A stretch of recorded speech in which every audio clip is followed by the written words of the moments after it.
Welcome to the Halliwell Manor. I'm Max. And I'm Tina. And we are here to discuss Season 7, Episode 4 of Charrrmed. Charrrmed! Charrrmed! It's the pirate episode. It's... Okay. It's fun bad. This could have gone one of two ways. This was fun bad. Also, I feel like there's a lot of important stuff, hidden in this. The stupidest episode that we've covered so far. Is there? Yeah. Okay. I think this is sort of the pattern we're going to see for the rest of this season, where in general, apparently a lot of plot stuff happens in this episode, but in general, story arc episodes are boring horseshit, and non-story advancing episodes are fun horseshit. I mean, it's just Pirates of the Caribbean. They're just doing Pirates of the Caribbean. And in case you don't get it, they look directly into the camera and tell you at multiple points. They have to tell you because, as we will address later, the entire resolution of the episode hinges on Phoebe's misunderstanding of the Pirates of the Caribbean movie. Oh my god. The whole thing. Okay, so I know we're kind of past this point. We're 7 seasons into Charrrmed. We're literally 7 seasons into Charrrmed. But this is one of those problems where I feel like you could have just, used magic. You have the Book of Shadows. It feels weird that you had to do this whole thing for the pirates to reverse their aging thing instead of, making up a spell. Yeah, no, that's a good point. I know it's the way this show works. But here's the thing. We are only in season 7.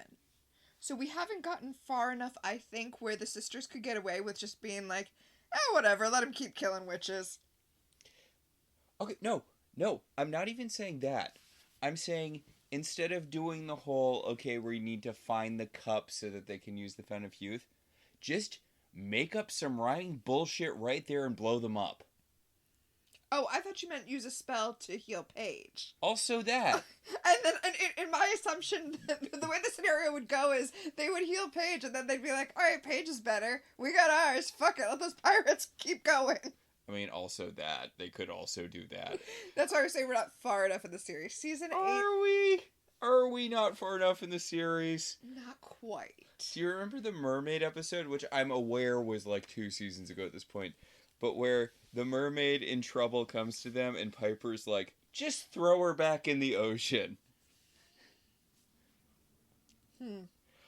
But I'm just saying, I know it's not how the show works. They need to do the, blah blah blah, but some rando witch cast a spell 200 years ago, and the Charmed ones can't just magic bulldoze their way over that. Yeah, I mean, the most powerful witches in existence, except for Wyatt, can't overwrite some bullshit spell some Bush League witch cast a couple centuries ago. That, keep in mind, she cast as a curse. Yeah. So you should definitely...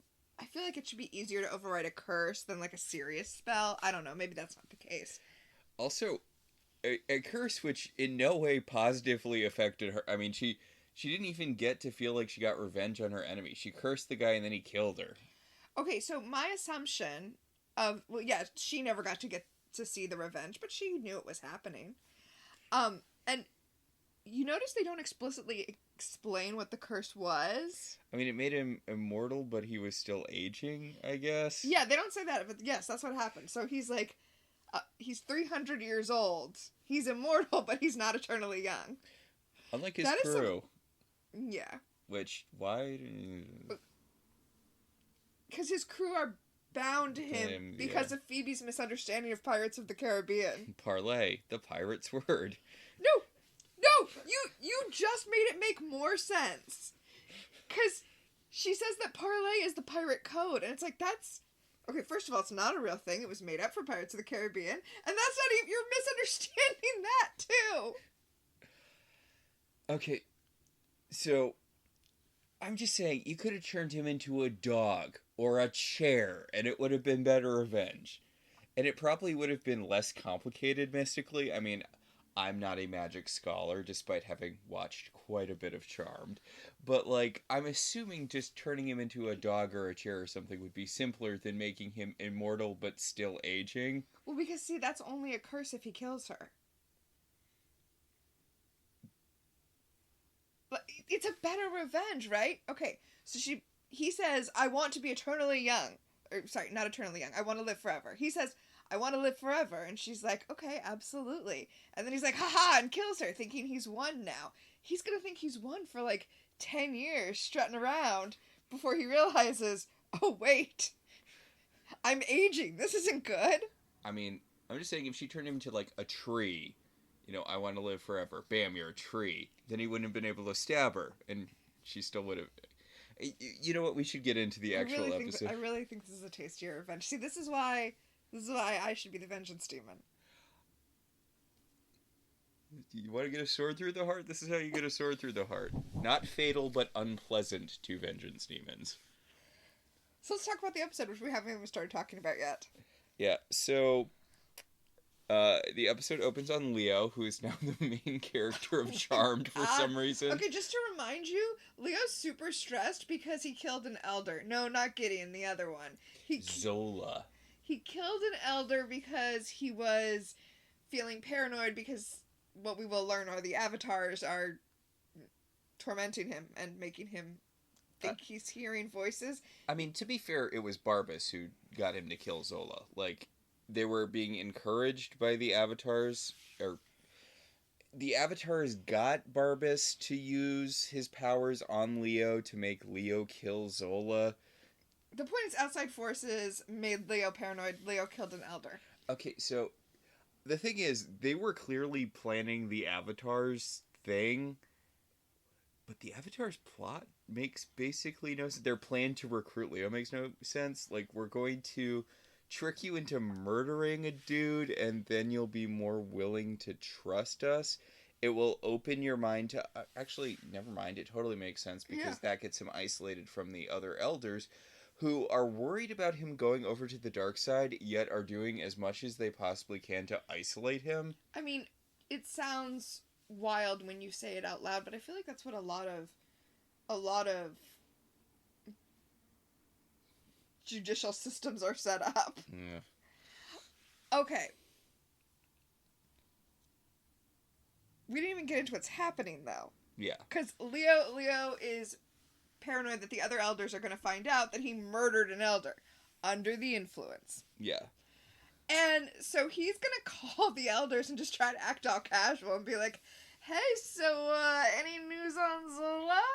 And Piper is coaching him, like, just act calm, like nothing's going on, you can do this. I mean, she has a point here when she's like, yeah, you were under demonic influence and you did something bad. It's happened to literally every single person we know. I know, but just the look on her face when she's, like, coaching him to lie to the elders, I really, really felt like we were gonna get a reveal when she turns away that she actually is a demon in disguise manipulating him.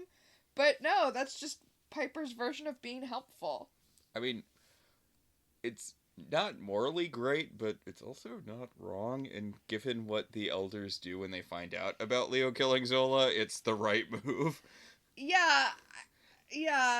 Given everything Piper knows about the elders, being like, look, you just need to bury this as deep as you possibly can. They don't have any definitive proof. Just don't be suspicious until they move on. I mean, she also tells him to ignore the avatar who's still whispering in his ear, which... Okay, Jesus fucking Christ. You know magic exists, right? Like, Leo's like, I'm worried I might be going crazy because I keep hearing voices and seeing things, and Piper's like, it's just your guilty conscience. No, magic fucking exists. Also, Piper doesn't understand cause and effect. It's not his guilty conscience because it's the thing that made him... Whatever. The point is, I thought Piper was going to turn out to be an evil influence on Leo, but no, she was just Piper. That was just Piper being Piper. She prays... she leaves Leo alone in the attic, and then she looks to the heavens and prays, which is, who are you praying to there, Piper? She's like, please let him get through this. I know you're not talking to the elders. Right. Maybe she's talking to Grams. That doesn't seem likely either. We know from the comics that there's a bunch of, and I mean the TV show, we know that there's some higher level stuff than the elders. Maybe she's trying to talk to an angel of destiny. Oh, I like that. That's what I'm going to say is happening. Well, and we do know that Piper is Christian and that her Christianity was important to her in season 1. Mm. So Leo calls an elder down into the attic. Hey, credit for not meeting on top of the Golden Gate Bridge. And is it the same shifty bad actor elder? No, I think it's a different one. Okay, so I'm assuming they called another crew member up and slapped one of those dumbass robes on him. Yeah. But he calls an elder down. He's like, hey, so any information on Zola's killer? And the elder's like, no, but we don't trust you, Leo. And Leo's like, can I do anything to earn your trust? And the elder's like, okay, well, we have an issue that we weren't really going to care about. It was just involving some low-level witches, so no big deal. Doesn't matter if they live or die, but if you're asking for busy work, you can go investigate. Holy shit. This guy's like, well, a few low-level witches have gone missing. It was really under our concern, but if you're looking to prove yourself, it might be a good place to start. You're right, it's fucking busy work for Leo. What an asshole. Oh, some lower-level witches went missing. It's nothing we'd be concerned about normally. Why wouldn't you be concerned about? Why don't you care about lower-level witches? Okay, so I wasn't going to say it at this point. I was going to say it later. Mm-hmm. But there's a point in this episode where I was like, the transition is now 100% complete from Constance and Burge to Brad Kern. Like, witches are now beings that are not human.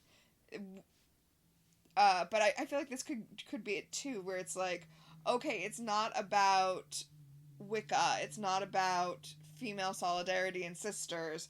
They're a paramilitary organization where we've decided that the lower power level characters, not even a military, like a fantasy role playing system. And it's like we're just gonna sacrifice these CR1 witches. I mean, it's Professor X choosing to recruit for his first X-Men the 5, white straight kids he could find who had powers that were powerful but not powerful enough to threaten him. Uh-huh. The elders are just Professor Xavier. That explains a lot, actually. Yeah. Except we're supposed to think that they're fundamentally good, whereas someone messaged me once and they were like, do you ever get sick of everyone trying to retcon Professor X into being this like shady guy who's always doing shady stuff behind the scenes? I'm like, oh buddy, I hate to tell you this, but as someone who's been reading X-Men since the beginning, obviously not when I was alive because that happened many decades before I was born, but I've read X-Men from the beginning, and like there was never a point where Professor X was not a shady ass dude doing shady ass stuff behind his students' backs. Mm-hmm. But yeah, no, the elders are a moral authority who don't give a shit about people who aren't strong enough to tip the balance of good and evil in their favor. I mean, I feel like we've talked a lot about how morality in this I was going to say in this show, but since I'm talking about the Constance and Burge Brad Kern thing, I'm going to go ahead and give Connie the benefit of the doubt and the opposite to Brad Kern and say, I feel like morality is being treated like a team sport, right? It's an informed ability. It's like, it may as well be red and blue. Like, well, that's where the avatars should come into this. They're such a big part of this season, and their whole thing is the old system of good versus evil doesn't work because good and evil treat it like they are just teams competing and ignoring the fact that this competition routinely gets people killed. I think the reason this Avatar plot feels so off to you, and maybe as we get to it, I'll change my mind on this, but is because, well, they hold that view. We, the audience, are supposed to think they are wrong. Yeah, okay. Yes. I just... We need to save it for when we need to talk about the avatars, because God knows during the episodes where they're major players, nothing goddamn happens, but... But the avatars made some pretty good points. The avatars made some amazing points, and then the writers had them kill a bunch of people because otherwise, were they wrong at all? Well, I mean, that's a classic of the genre, right? That's what you have in MCU movies. Yeah, in MCU movies. I mean, that's what you have in The Incredibles. That's what you have. Tony Stark's employees wanted to build a union, so we have to have Mysterio kill a bunch of people because otherwise, yeah. The one that really strikes me is always Kingsman, where he's an environmentalist, but then he blows up a bunch of people. Oh, those movies are so incredibly right wing. Oh, I have so many issues with the Kingsman movies.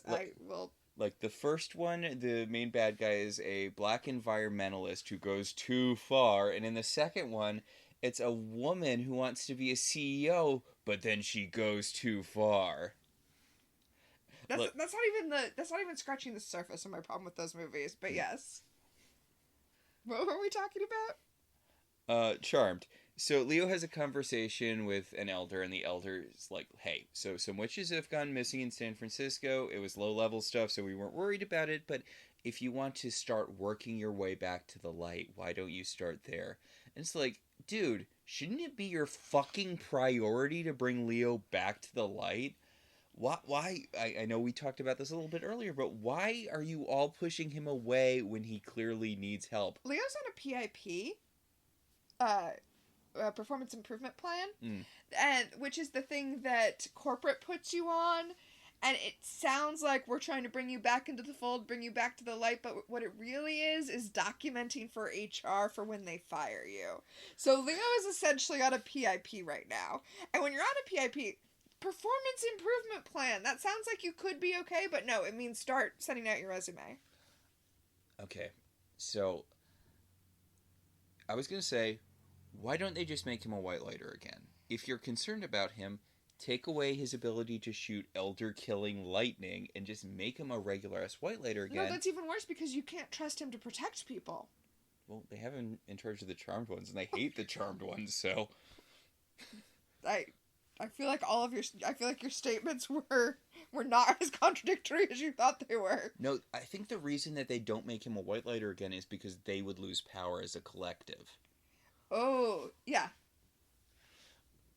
Which, again, Avatar's thing. Also, in regards to that, assuming the comics are canon. Uh-huh. Which, do we assume the comics are canon? Yeah, I think they are. But, assuming the comics are canon, Leo had a rivalry with a Darklighter named Rennick, who spent decades murdering Leo's charges, and yet Leo still got assigned to the Charrrmed ones. Why don't you choose a white lighter who doesn't have a serial killer actively targeting his charges? That is pretty funny. Although, again, weird thing to retcon into Leo's past, considering Rennick was, not in the show ever. Mm-hmm. You'd think he'd show up to at least take a swipe at Leo's wife and or children. Oh, he's not dealt with in the comics I guess I was assuming it was like a flashback. No, I mean, it is a flashback because it's showing, him killing Leo's charges throughout, well, the century or so Leo was a white lighter.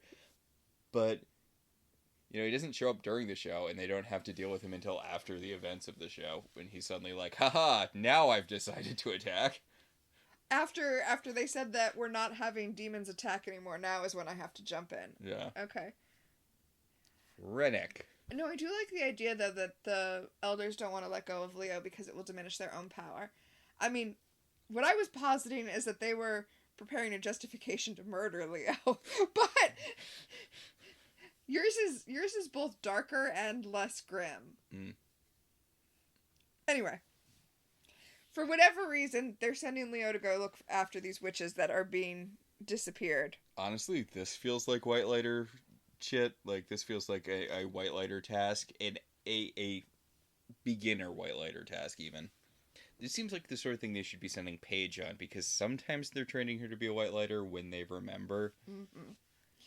So, we go from that to one of the witches who is endangered, who I feel like they cast because she looks a little bit like Keira Knightley. Yeah, I totally see it. She's got a Keira Knightley vibe around her cheekbones. She's very cheekbonesy. She has Keira Knightley cheekbones. She definitely does. Anyway, a giant malevolent fog starts rolling through San Francisco. There's like a whistling underneath it. You remember a couple of years ago, that one month when sea shanties were really big on TikTok? I do remember that. I wasn't on TikTok, but as with all things, it ended up filtering to the rest of the internet eventually. Anyway, I was very much getting that vibe as the sea shanty singing fog chases this woman into her apartment. She closes the door behind her and she's like, "Phew, I escaped the fog," and then she realizes she left her window open, which... You live in San Francisco. That is such a bad idea. You know how cold your apartment is going to be? Right. But yeah, unfortunately, fog can come in through windows, and a pirate leaps out of it and grabs her, and he's like, "Yar! This episode's about pirates!" He also drops a coin with the skull and crossbone on it. Okay, so...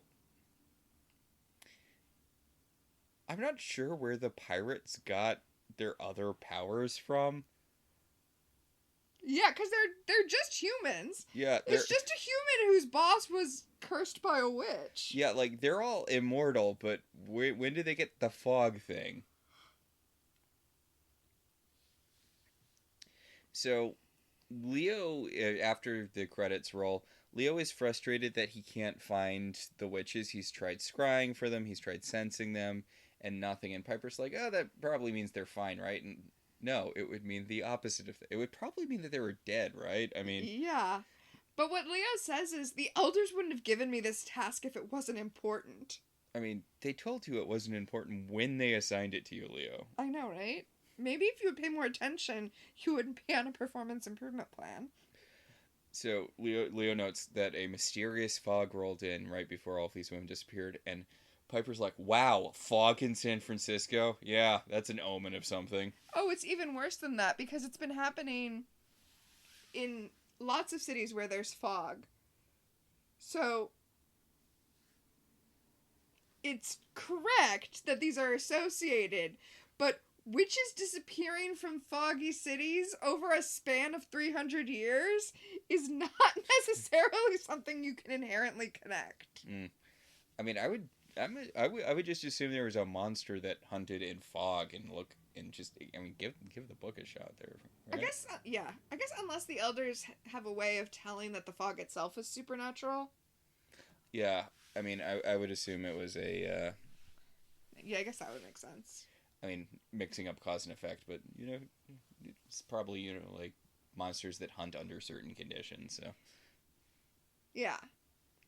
Anyway, Paige comes into the kitchen, and she's devastated that at the school where she is the head mistress, a student who bumped into her said, "Excuse me, ma'am." Jesus fucking Christ, Paige. A ma'am panic plot? Really? A ma'am panic plot? Even Happy Endings after the first season was like, you know what, this isn't really. Yeah, Mary Tyler Moore did one of those in, like, the first episode. Or second episode? Second episode. "Today I am a ma'am." Also, you're the head mistress of the school. Yeah, these are literal children, Paige. But even if you were only, like, 12 in one of those weird supernatural ways where you're like a 12-year-old who's super, super smart, so you get made headmistress, even in that situation, I would expect them to call you ma'am if you were the headmistress. Yeah, you're in a position of authority. But no, instead she's going to be worried about age for the rest of the episode. Because it ties in thematically. Do you think it was intentional that the last episode was about the sisters regressing to childhood, and this episode is about the anxiety about aging? I don't think anything was intentional. I think this just kind of happened. I mentioned this on Blue Sky, but we used to credit writers when we were doing this, like, after the strike, because it felt like the right thing to do. And then we stopped because it kind of felt like it would be mean after a certain point. Yeah, we want to give the grace of just assuming that all of the worst ideas just came out of the room. Yeah. Or were breadkern. If we're assuming no one was particularly bringing their writing A game, and Which is fair. Which is fine. Especially when you're in season 7, or God forbid, season 8. Yeah. And, like, I'm not going to pretend Charrrmed's not a fun show to watch. Like, I don't think it inherently hurts the show that the people really weren't trying anymore. Although, there's so much camera work in this episode. Okay, yeah, I know. This is actually the wrong episode to be talking about this, because it's not just the camera work. There's some, like, really fancy shots in here. Like, I know you just said you're not bringing your A game. I feel like a lot of the crew did bring their A game to this episode. Yeah, I'm like, I don't know, did they have, like, a rookie director who was trying to prove themselves or something? Because it really feels like someone on the technical side of the show was really trying to show off. There's a bit later where Piper freezes a room. I was thinking about that scene amongst others, but yeah, that scene is amazing. I don't know, is this just the episode they decided to spend money on? The pirate episode, it's a weird choice, but okay. So Paige is going to something go somewhere, but she can't because Inspector Sheridan is staking out the house. Oh my god. Oh my god. What is with this lady? I don't understand Sheridan's plot at this point. I really don't. I mean, it's never made any sense. I feel like she was supposed to get an introduction at some point, but she never did. They just dropped her in. Here's some random lady who's super obsessed with the Halliwells. She's a cop, and she's made it her life's mission to uncover whatever they're up to. And it's like, okay, you don't want to introduce her first? She's just there one day, and they act like they've been dealing with her for a while. But here's the thing that gets me about Sheridan. She doesn't suspect the supernatural origins of this television show, right? Like, I mean, she accepts the whole witches thing pretty quickly.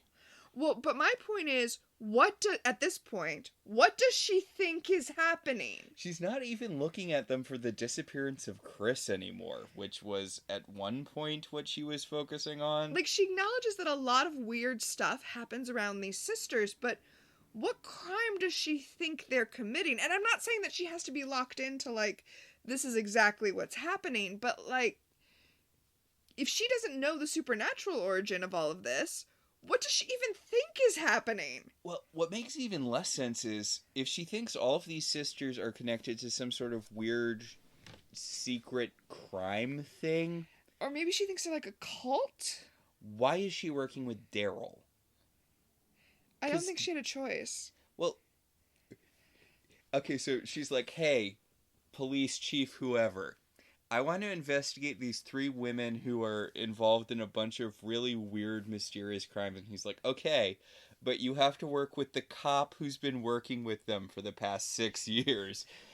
Well, also, I mean, the real question here is, why is she being given the resources to stake out women who have not been accused of any crime? I mean, they've been accused many times, but not. But like, this is not part of any investigation. This is not going to lead to clearance of any open cases. Why is she being given the resources to just sit in front of their house? Maybe everyone really hates her at the office, and they're just trying to get her out of their hair. It makes the most sense. But yes, she has just been sitting in front of their house, and she does not care who knows it. She wants them to see her sitting out there. Again, I don't know what she wants to accomplish. So, as you said, Paige feels like she can't leave without being seen by Inspector Sheridan, even though...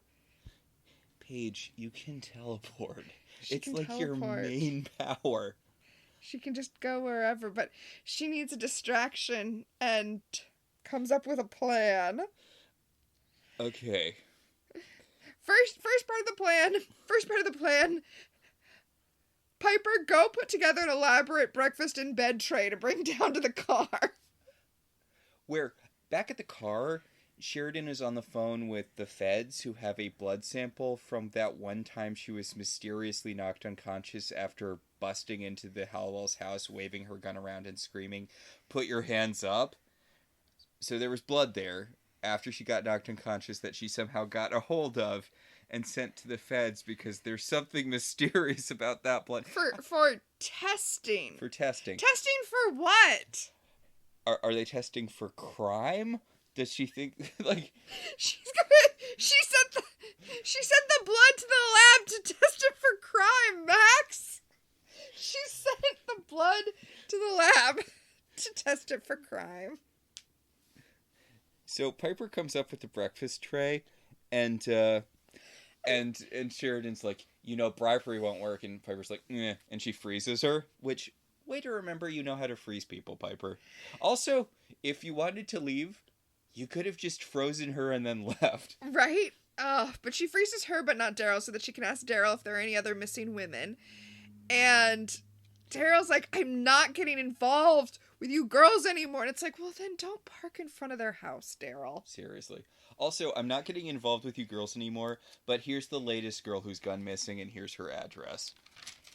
It's given, I don't like drama. So Piper unfreezes Sheridan, and then Phoebe drives by, and Sheridan throws the breakfast tray out. I love Daryl gives Phoebe a little wave as she's going by. It's fantastic. Sheridan throws the breakfast tray out the window and drives off after Phoebe. And Piper's like, oh, well, thanks. I guess I get to clean broken china out of the middle of the sidewalk, or middle of the street. Thanks, Sheridan. But she does call Paige on her phone using walkie-talkie mode. Because I feel like this was product placement. Not certain, but I feel like it was. Anyway, tells Paige that she's clear to walk out the door. Even though she could orb. So, the pirates have the woman they kidnapped earlier at some sort of mysterious magical cave thing. Mm-hmm. And the pirate captain comes out, and he's a piratey guy with a parrot on his shoulder. I mean, he basically does the Pirates of the Caribbean, as you said. You best believe in witch tales, Mrs. Fake Keira Knightley. You're living in one.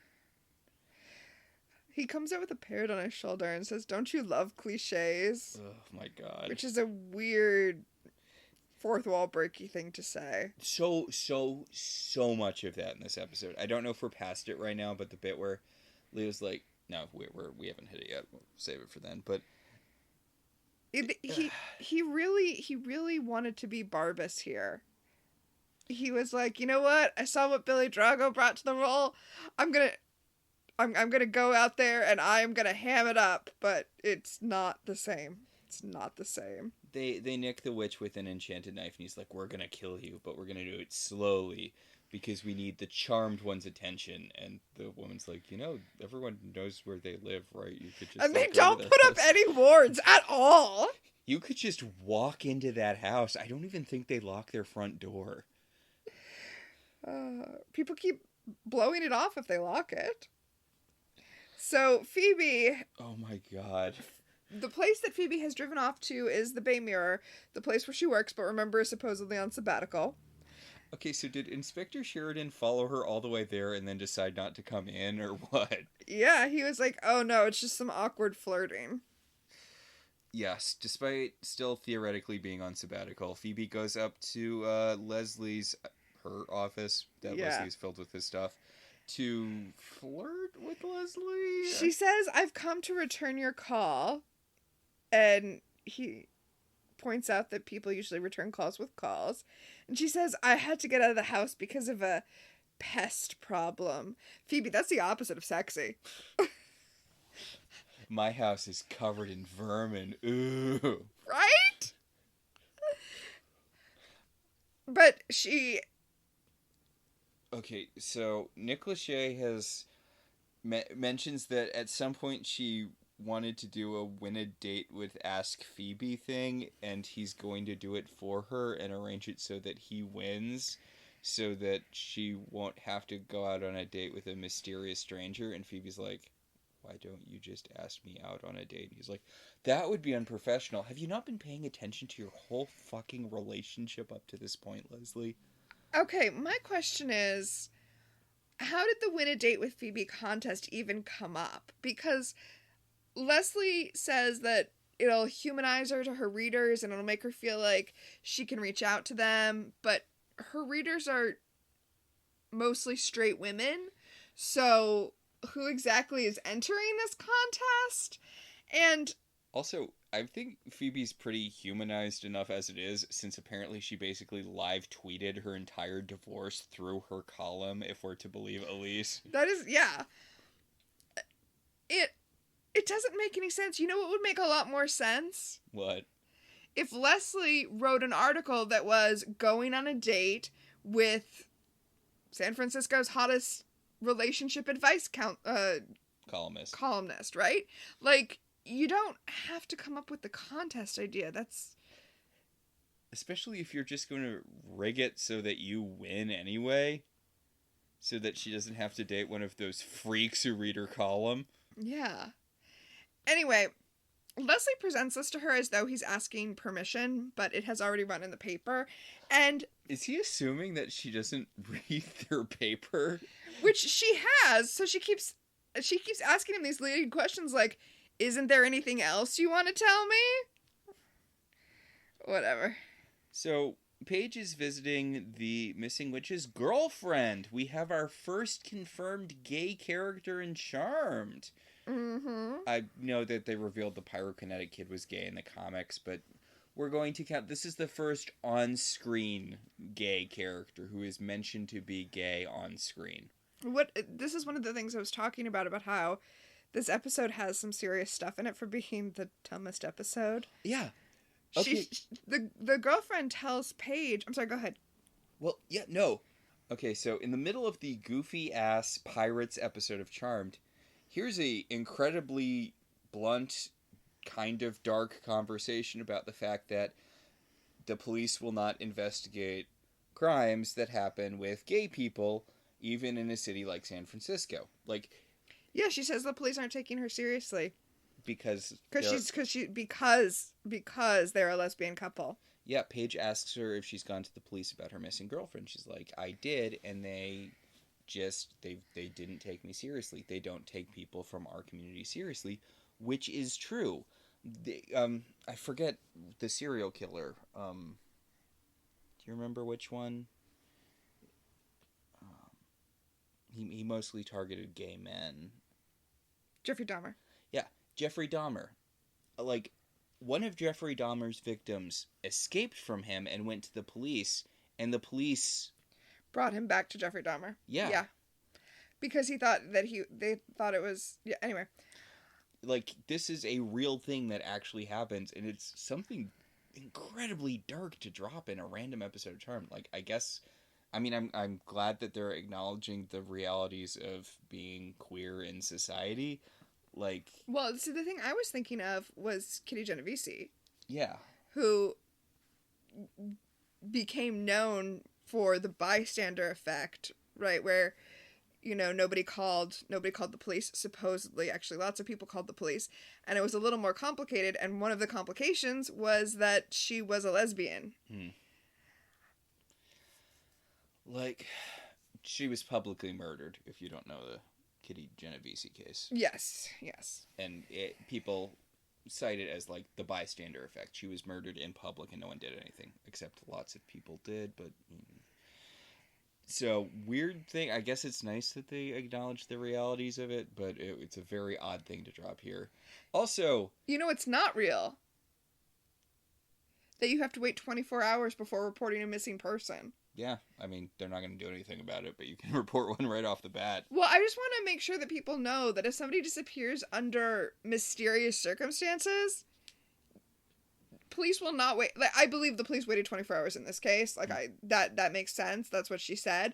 But it's not a hard and fast rule. Like, if somebody is not where they, you know, theoretically should be, and the police don't think they just left, like, they will investigate before 24 hours. That's not a real rule. Yeah.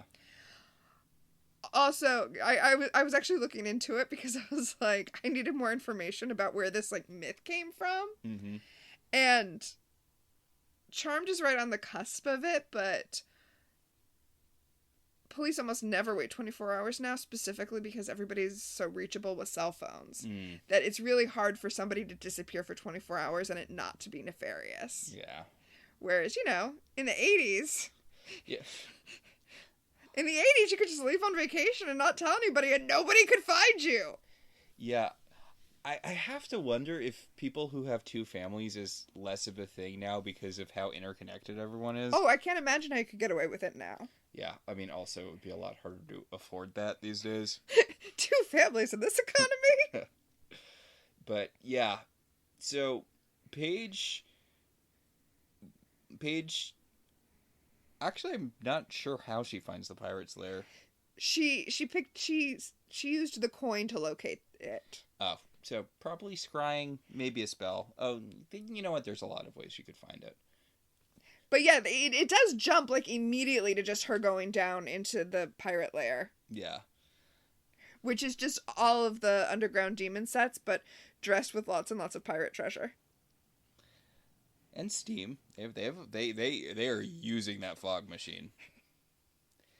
So Paige is looking for Brenda, and she finds her all chained up.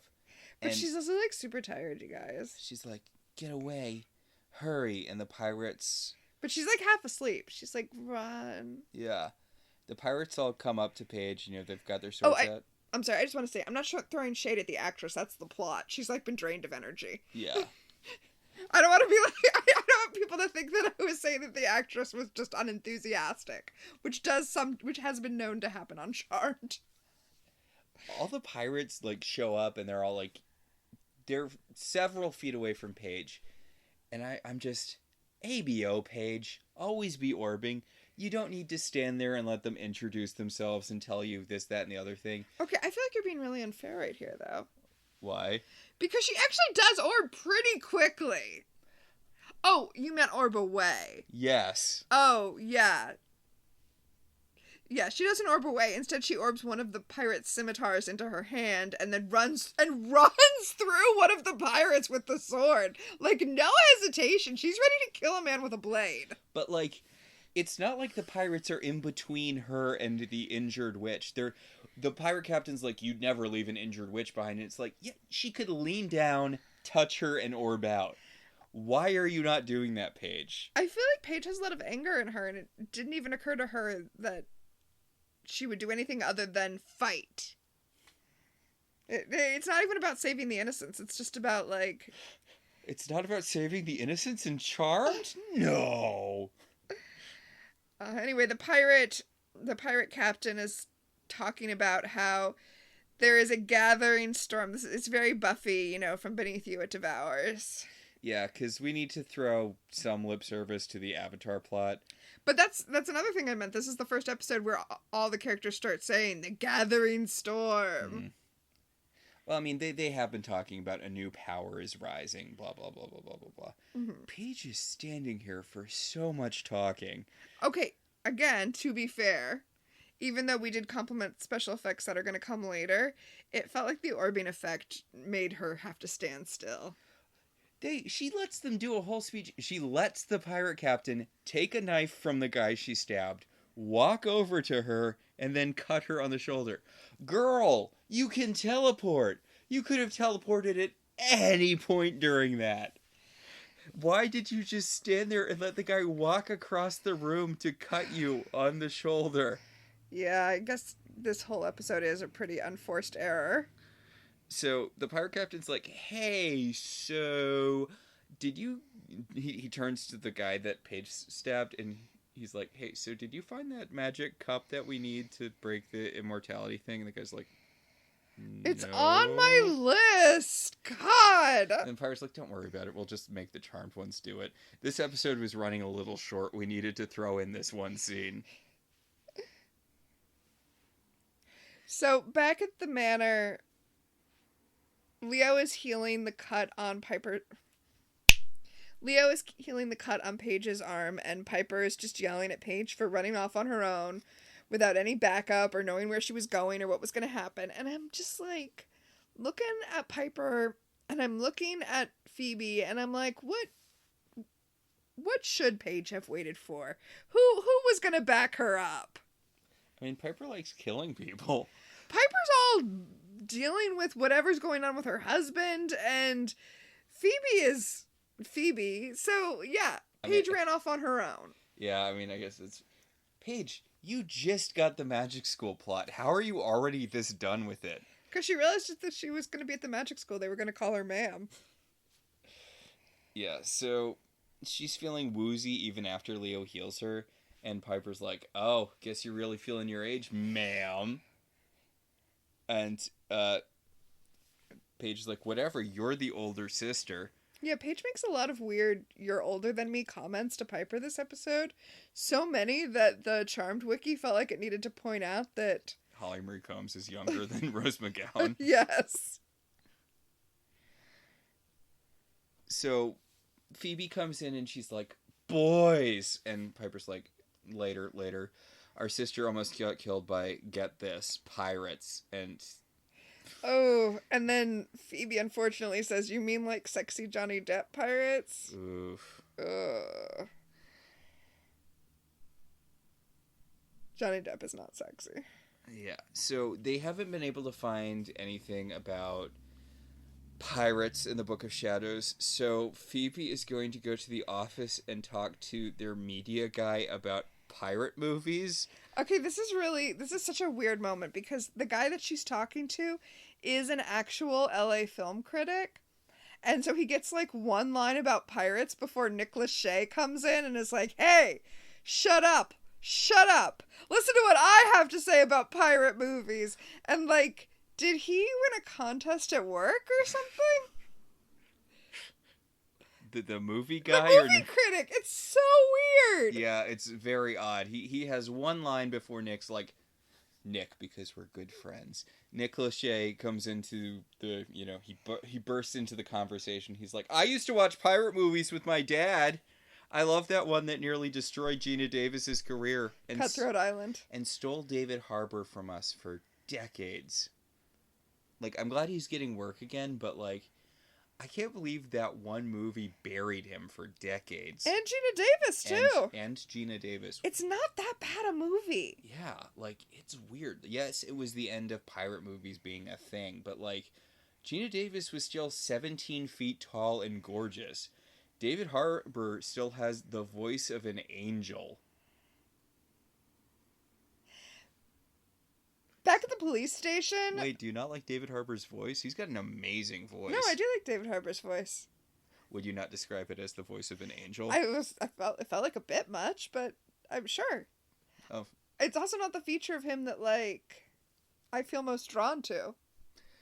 I'm sorry, I just finished watching Creature Commanders. Uh-huh. And Commandos. And he plays Frankenstein in it, and the bits they give him to do. So, back at the police station... New character alert. Yeah. Okay, so Sheridan's like, I'm going to call the feds and see if I can harass them to get me that blood sooner. And then she is interrupted by Federal Agent Brody, who is here to deliver the results in person. Okay, in a weird way, this really reminds me of the Wendigo episode from Yes, season I've been 1. thinking about that. Because much like the, I think, FBI agent in that episode, Agent Brody comes in, he's like, okay, so magic is real. The federal government has known magic is real forever. You local cops have to deal with the fact that magic is real. Magic is real, and I'm here to help you with this real magical threat. Yeah, he tells her that the blood came back supernatural.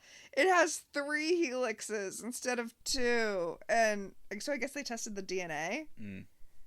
And anyway, I feel like they did... He straight up says witches, though. That's the best thing. He's like, witches are real, the Halliwells are witches, we all have to deal with this. Yes. And Daryl's standing there like, ugh. I mean, wasn't the whole point of that episode that he's supposed to keep shit like this from happening? Oh, Daryl? Yeah. Yeah, Daryl. Isn't he supposed to... I thought you meant the Wendigo episode. No, I meant the episode where he was brought before the tribunal. Like, isn't he supposed to be keeping magic under wraps? I mean...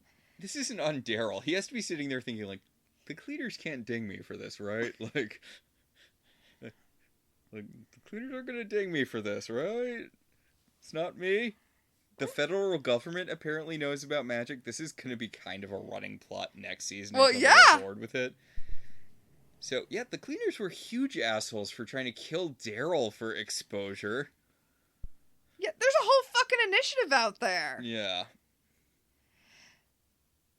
Alright, so at magic school, Piper has found a book about this particular pirate captain, and this is where we get his backstory. He tricked a witch into loving him, and then when she granted him immortality, he killed her, but of course he continues to age, so... Okay. Haha, just kidding, it's a curse. I rescind my thing about how she could have just turned him into a dog or a chair or a tree or whatever if, she was trying to make him immortal because of love. Fine. Yeah. Love. Fucking love. I'm guessing she didn't use that immortality magic on herself, so... That's weird, right? If she can make him unkillable but can be killed. Also, like... How is that relationship going to work out for you? You made him unkillable, but you were just going to live out your normal lifespan and then die? Well, I assume that as a witch, she would,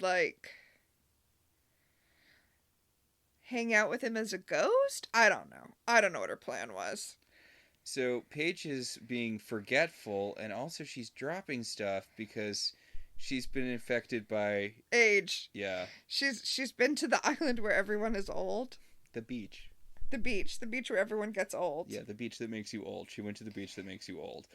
And now she's going to take a little nap on the couch.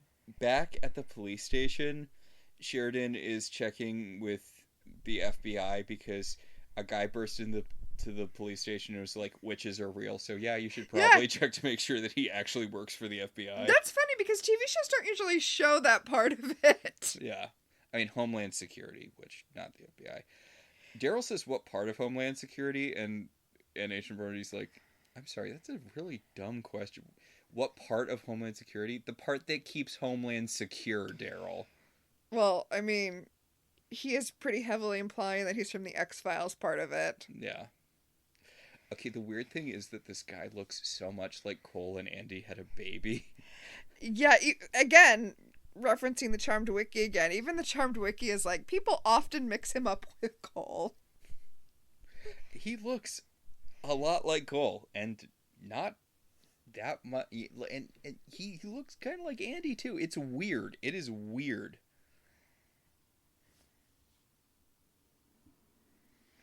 I mean, don't all those, handsome early 2000s stars kind of look the same? Yeah, I guess. So Agent Brody's like, you're investigating a bunch of missing women, right? And Inspector Sheridan's like, no, I'm inspecting, I'm stalking the Halliwells instead. For literally no reason. Yeah, missing women? I've never heard of this. I'm focusing all my attention on these 3 random women. And this is when Agent Brody tells them, better start believing in witch stories. You're in one. Yeah, he's like, the women who are missing are also witches, and since the Halliwells are witches, they're going to witch-festigate, so we can catch them in the act of being a witch if we try to find the missing witch women. Witches.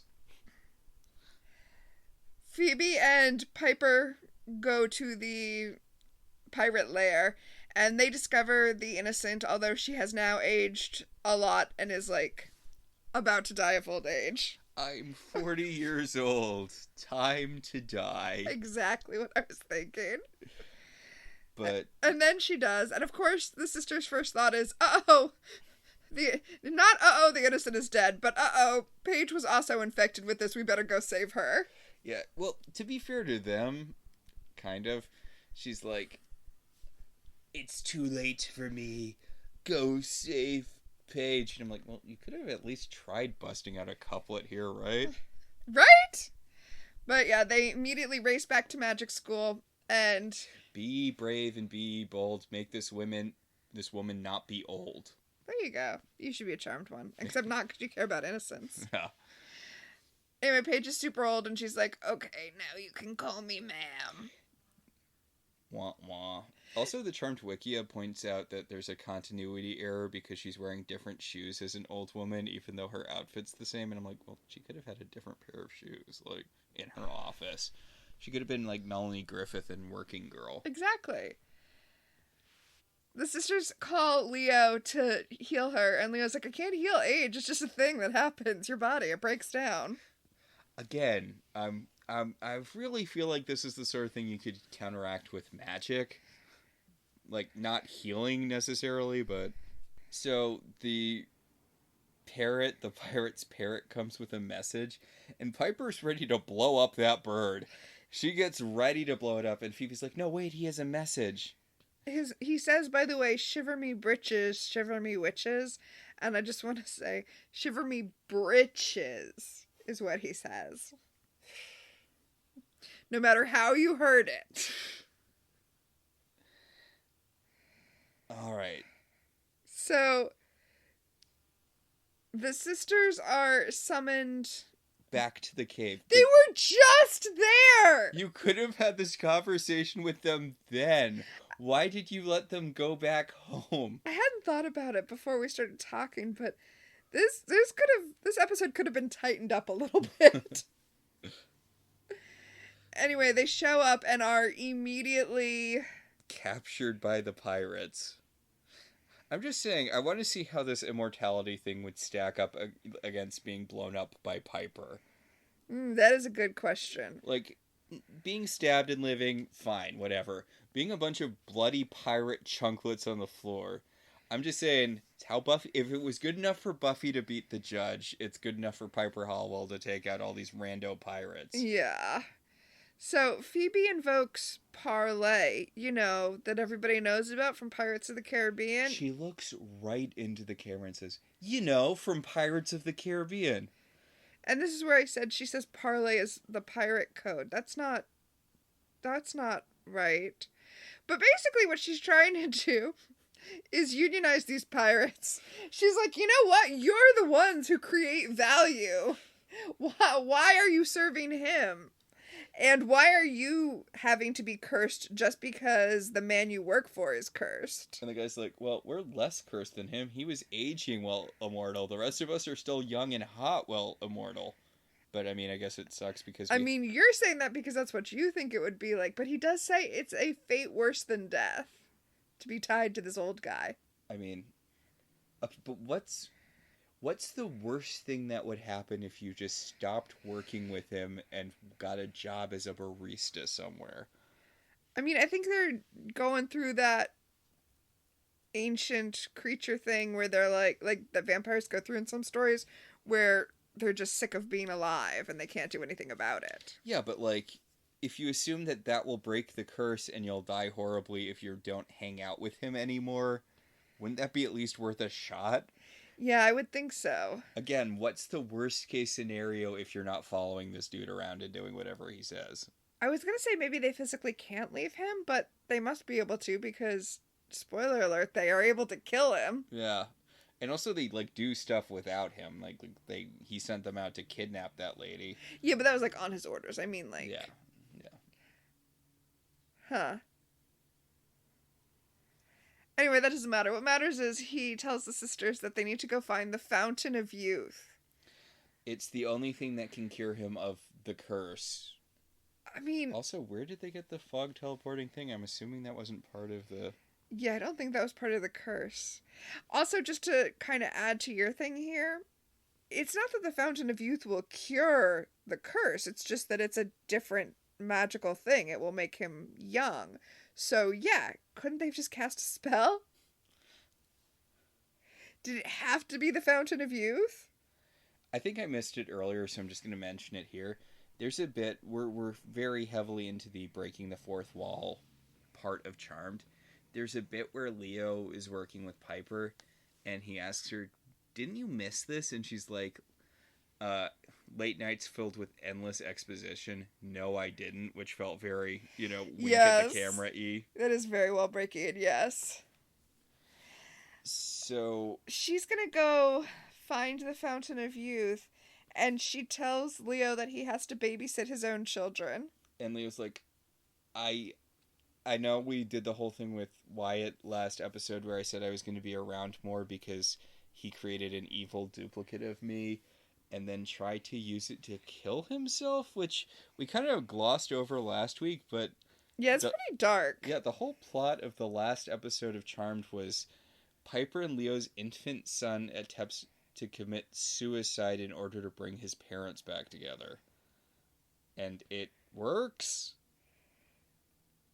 Yeah, that is weird. But yeah, he did say that he was going to be more involved with his children.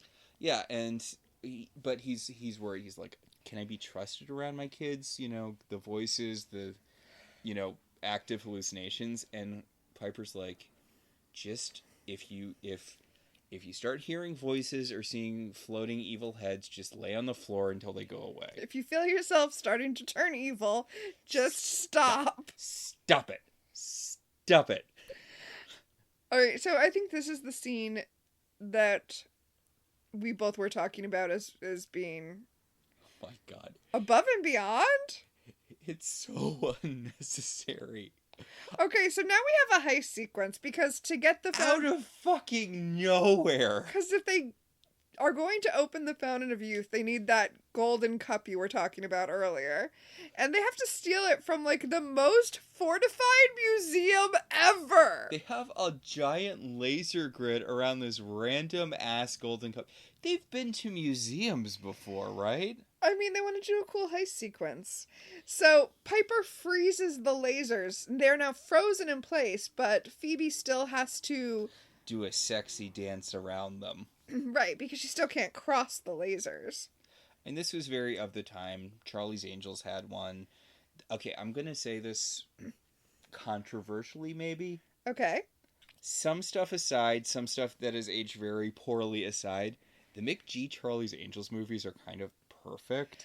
Well, because the music video aesthetic is exactly right for Charlie's Angels. Yeah, like, does the fight choreography make any sense? No, it looks cool. It doesn't need to. And it takes itself the perfect amount of seriously, where it's not the new James Bond movies that are super serious, but it's not making fun of the premise. Yeah, it's not like it's not the goofy-ass James Bond movies that people didn't like because he was flying around on a jetpack, but it isn't the, Daniel Craig, we want to be the Bourne Identity movies either. It was tongue-in-cheek, but in kind of a fun way. Everyone sort of had superpowers. It was camp. Like, the 2000s Charlie's Angels movies were really good in retrospect. Yeah. They weren't good movies, but they were good at being what they were. And you know what? I think they're worth checking out if you haven't seen them. They're fun. They're very fun movies. And do you know what else? They're well lit. It's just modern movies. It's such a... Yes, modern movies have terrible lighting. So, Phoebe dances her way around all of the lasers.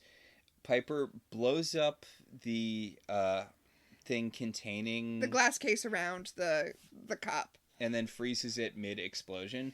And we get a very cool scene of all the glass just kind of floating in the air. It's a really cool sequence. And then Phoebe picks up the cup, and it was on a pressure plate, so an alarm goes off anyway, and they have to run. Yeah. And Piper's like, oh no, we're gonna get caught. Girl, you can still freeze. ABF, Piper, always be freezing. Yeah, they don't freeze, though. Instead, they just run out of the museum, and Sheridan... So they could have just walked through the stupid lasers. Well, that's the way it always goes. It's why it's a trope. It's a trope of the genre. Everyone who's played a game of Shadowrun, etc., etc. Yeah. I haven't. I'm going off what you've told me. No, it's true. Yeah. You come up with a big plan, and then at the end of the day, you just have to run. Okay, Sheridan is staking this out, and she's so excited to finally have a crime. And Brody's like, no, we don't want to catch them stealing. We want to catch them using magic. Yeah. He's like, you could have already busted them from stealing. Remember that one time Andy arrested Prue for stealing a feather from a museum? Yeah. Poor Prue, she didn't get a whole action theft sequence. No. In fact, I think they just smash cut to her leaving the museum holding a feather. Yep. Or remember when Phoebe helped baby Misha Collins out with that tablet that could see the future, and he just walked into the museum and smashed it, and then they just walked out of the museum. Maybe that's why the museum has all these lasers. They're You like, know what? It makes sense now. fool me once, shame on you. Fool me twice, still shame on you. Fool me 3 times, laser grid. Exactly. So they bring the cup to the pirate king, and he brings it to the fountain. And the fountain pukes up some elixir of youth and no longer being immortal. No, he's still immortal. It's just now he's young. Well, he's not immortal because his fellow pirates stab him, and then he dies from it. Oh, yeah. Why isn't he immortal? You know what? It doesn't matter. Who cares? But he is now going to kill Piper and Phoebe now that he's gotten what he wants. And Phoebe's like, hey guys, if he doesn't keep his word, then he's not going to keep his word to you. You know, if he cheats on us, he's going to cheat on you. Yeah, Phoebe's like, he made an oath not to hurt us, and if he broke it, then he's an oath breaker, and oath breakers deserve to die, right? Well, know, the thing that pirates care about most is being honest. And the main pirate guy is like, yeah, if we can't trust him to keep his word, then what kind of pirate could he possibly be? And then the pirate guy's like, that's mutiny. And the pirate captain, as his men surround him, he's like, you know, if you stab me, you'll die too. And the guy's like, yeah, we don't want to be fucking cursed anymore. You promised us freedom, which I guess they were bound to him unless they all... Yeah, wait, could they have killed him at any point? I don't know. Anyway, the point is they stab him and now he dies, and that means that they die too. So now everyone has turned to dust. Well, the main pirate guy who isn't the captain turns to them as he's turned to dust, and he's like, thank you, and they have a moment, and it's like, you killed a lady. Like, maybe let's not have this be a nice little moment. Also, did anyone tell that lady's girlfriend that she died? Because... Okay, but this is great, because Inspector Sheridan, as is her wont, runs into the cave waving a gun around, and she's like, hands up, and I'll shoot you! Phoebe, of course, cannot raise her hand, because she's holding the chalice with the fountain of youth water that she needs to get to Paige, so that Paige doesn't die. And they do the thing where a person is holding a gun on you, and then they collapse, and somebody behind them has a weapon. And Agent Purdy's like, I didn't kill her. It's a trank gun. It's fine. I'm a nice guy. I'm a super nice guy. I'll take care of Sheridan for you. Don't worry. Go bring that Fountain of Youth potion to your sister. And they're like, what? And he's like, don't worry about it. I feel like they should have more questions when he's like, I'll take care of Sheridan, but... Yeah. To be fair, I guess she has been making a lot of trouble for them. Daryl doesn't really have any... He's there, but he's kind of non-reacting to everything that just happened. So, I mean, to be fair, it's Inspector Sheridan. Does anyone care? Yeah. Okay, Piper returns home and sees Leo in bed with the boys. And she looks at him like, oh, maybe he will get better. He looks so innocent. Like, he looks like such a good dad. And I'm just like, that is not safe sleep. Yeah, no. That baby is right up on the edge of the bed. You are asleep. You passed out. It's not good. Yeah, I mean, it's Chris. Oh my god. They don't care. Does baby Chris even get plots ever? No. But yeah, no, that is not, yeah. So Leo, you are an elder. You should be more on top of looking after your children. So we skipped over it earlier. I do want to point it out here near the end of the episode. Paige calls Piper old earlier in the episode, and Piper's like, I love you too. And the Charrrmed Wikia pointed out that this is the first time Piper has ever said I love you to Paige, and to my knowledge, the only time. I could definitely be wrong about that. Poor Paige. Yeah, so Paige leaves Piper, like, she comes in, she's like, I'm young now, and Piper's like, cool, get out. And Paige is like, I'm gone. I'm not going to worry about feeling old anymore because I was made old. And then an elder shows up and is like, hey, Piper, make sure your husband really is better because there's a gathering storm. Yes. yes, there is a rising darkness rising, and it's rising fullness, dark rising, power, Yes. storm, gathering. Now, while Phoebe was doing her whole robbing a museum thing, she was supposed to be on her date with Leslie. So she goes to the newspaper to apologize to him, and he's super pissed off at having been stood up. And she's like, I'm sorry, my life is complicated. And he's like, you always say that. And it's like, yeah, Leslie, you're only here because her life is so complicated that she needed to take a sabbatical.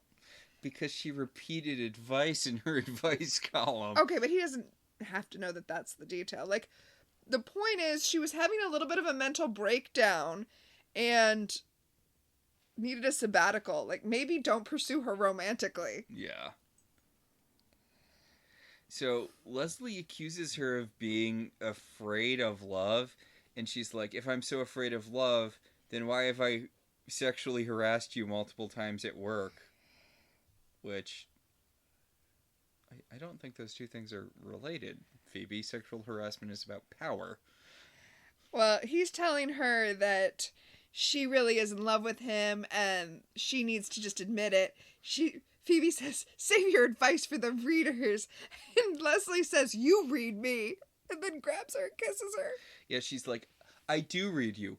I knew the whole time that the contest was just a way to go out with me. And he's like, okay. And then they make out. So, yeah, I hope you're real invested in the Phoebe-Leslie relationship, because, you know. It exists now. So, you know, they were married and had kids in the alternate timeline that happened when Lady Godiva never did her ride, and thus feminism never existed. Like, did she time abort those kids by altering the timeline there? They never were real. I don't know. Let's not Don't think about worry it. about it. Alright, so this episode was a hot mess, but it was also really fun. And hey, Charrrmed got its first gay character, and she didn't even die in the first scene she appeared in. It took, like, 3 scenes. Her girlfriend presumably is still alive. Yeah. Let's hope someone told her about her dead girlfriend at some point. But, yeah. I guess progressive of Charrrmed to finally acknowledge that gay people exist.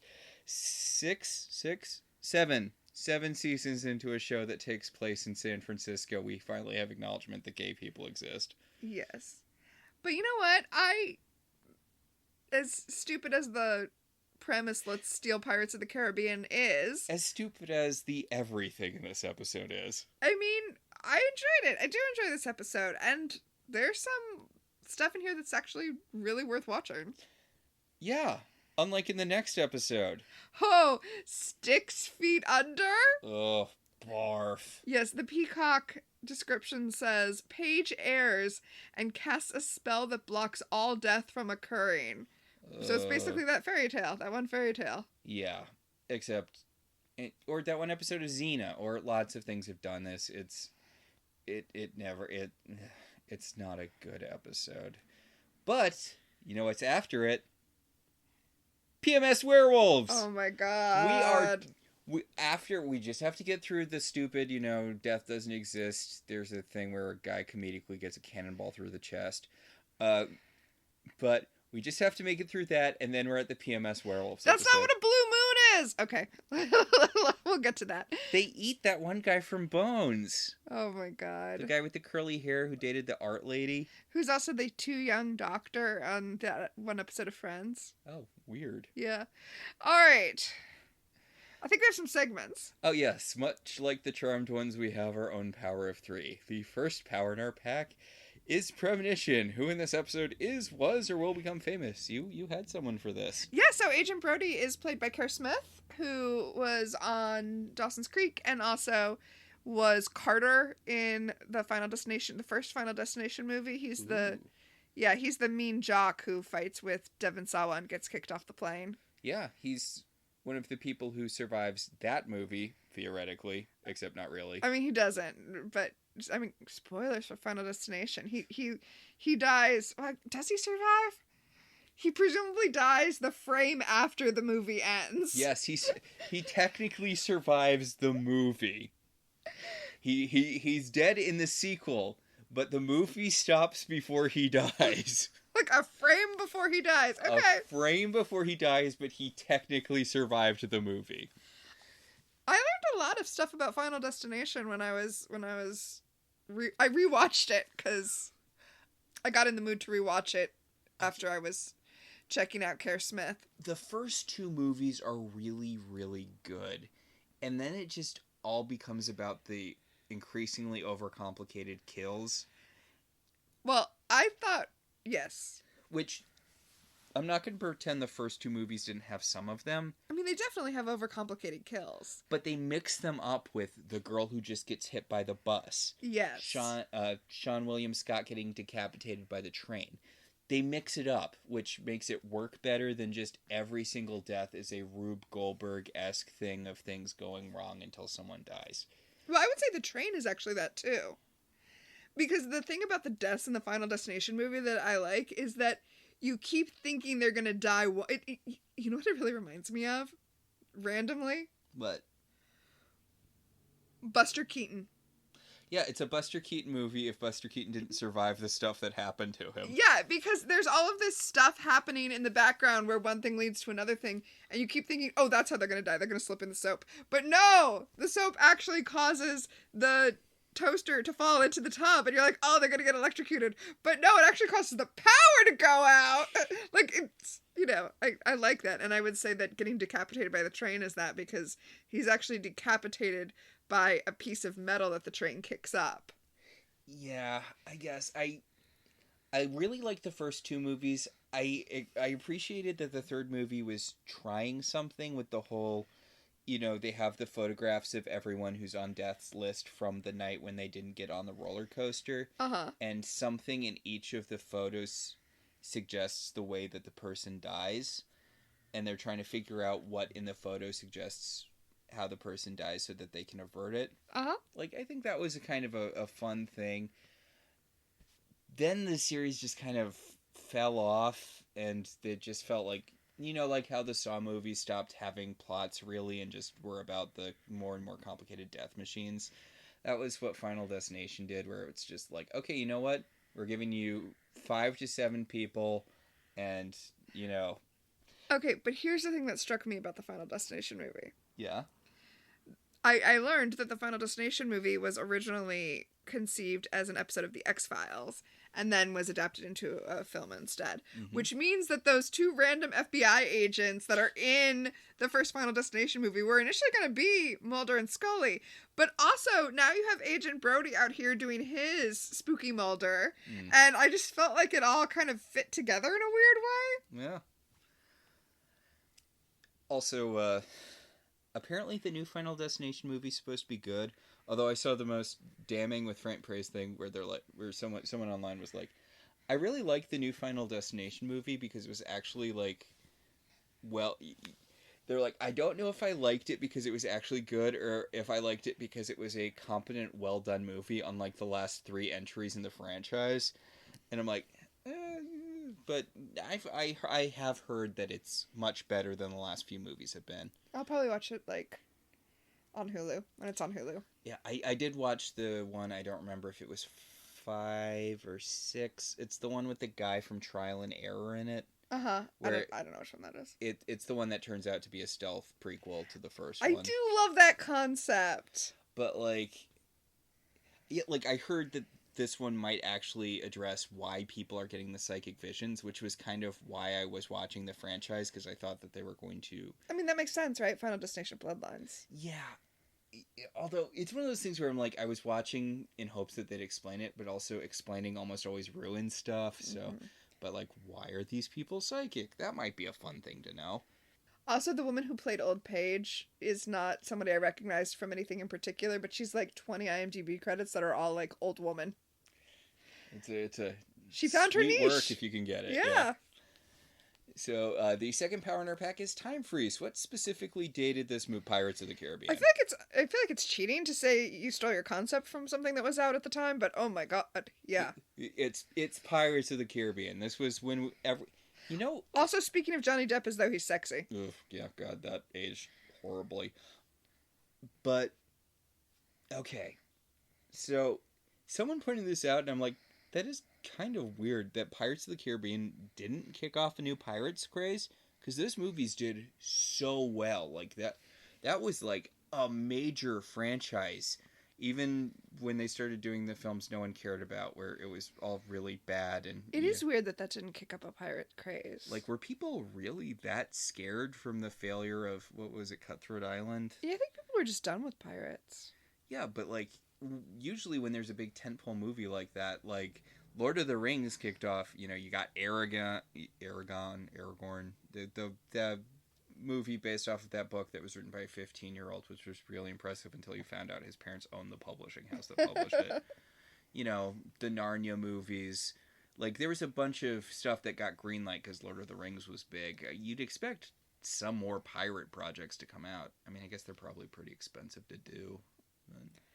Well, I mean, those fantasy movies couldn't have been cheap either. Or, like, the superhero wave, Marvel. I think the wave we got was Disney rides. Because they made the Haunted Mansion movie.